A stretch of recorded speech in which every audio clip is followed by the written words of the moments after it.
Bonjour, je vous propose aujourd'hui quelques pages de Cowboy de Jean-Michel Espitalier, un livre dans lequel l'auteur tente de reconstituer la vie de son grand-père Eugène parti aux Amériques vers le cow-boy au début du XXe siècle. L'hiver, un vent glacial parti de la Sierra Nevada et qui a ramassé ce qu'il y avait de plus froid dans tout le Mojave, vient s'emboutir contre les vents humides de l'océan. Des braseros sont allumés, autour desquels les hommes en canadiennes de cuir gras, fourrés de peau de mouton, se frottent les mains près du foyer, sans un mot, pipe à la bouche, ou mastiquant paresseusement du beef jerky.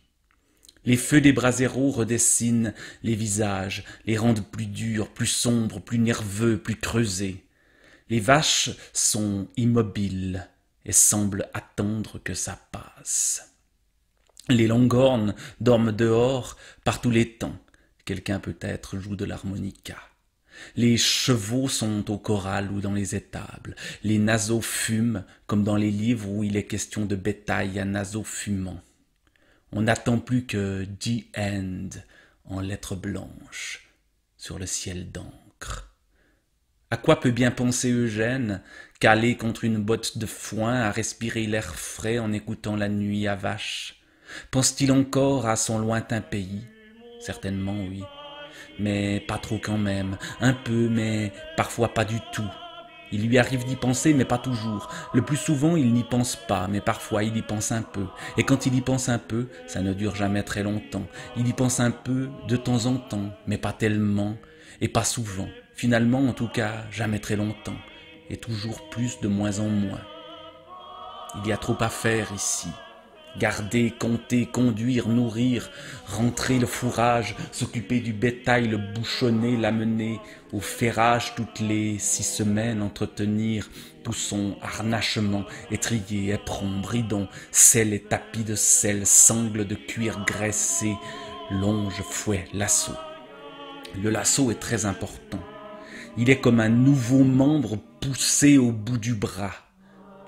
C'est avec le lasso que les vachers capturent les veaux ou les bêtes égarées. Tout le monde s'exerce au lancer de lasso. Pendant les jours de repos, certains organisent même des concours de lancer. Il y a trop à regarder, à apprendre, à explorer.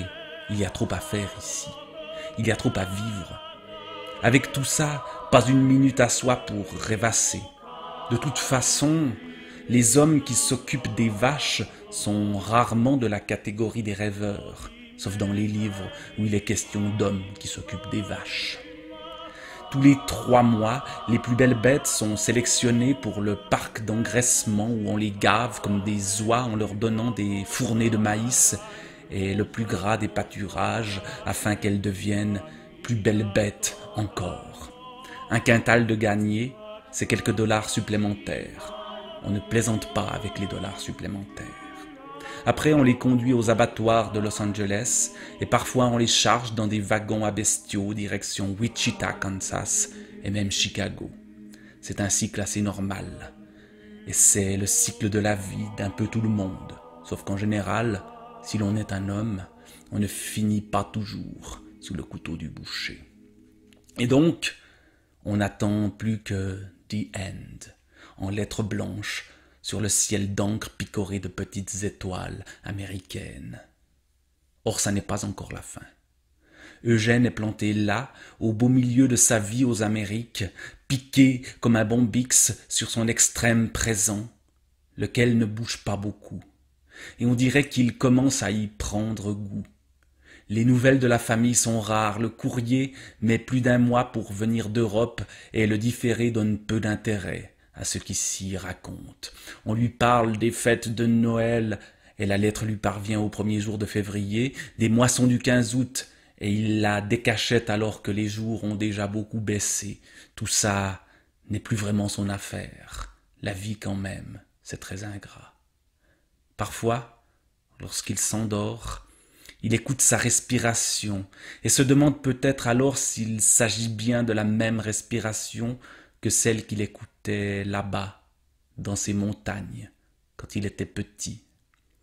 Le sommeil est ce pays où le temps ralenti fait revenir un peu d'enfance.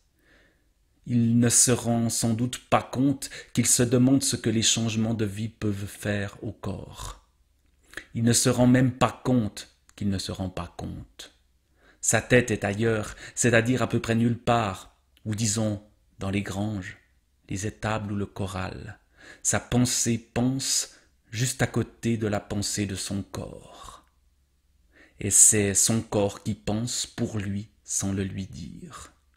Et c'est son corps qui pense pour lui sans le lui dire. Alors il s'endort dans un couffin de fatigue qui sent la sueur d'homme, la paille et le crottin de cheval.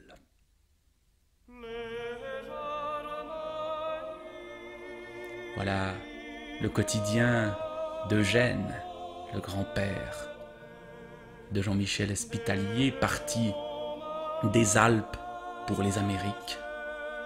Ce quotidien de cow-boy, c'est-à-dire de vacher, me fait penser au quotidien de mes grands-pères, paysans, qui ne sont jamais vraiment partis. Ou alors dans de petites transhumances, partis de la Gruyère pour la Sarine et de la Sarine pour la Broye, sans jamais sortir du canton de Fribourg. Déjà un petit exil. Le grand-père de Jean-Michel Espitalier, Eugène, reviendra au pays, lui aussi. Voilà, juste ces souvenirs qui marquent la présence malgré l'absence, malgré les traces effacées de ceux qui vivaient avant nous, mais sans qui nous ne serions tout simplement rien. Bonne suite à tous.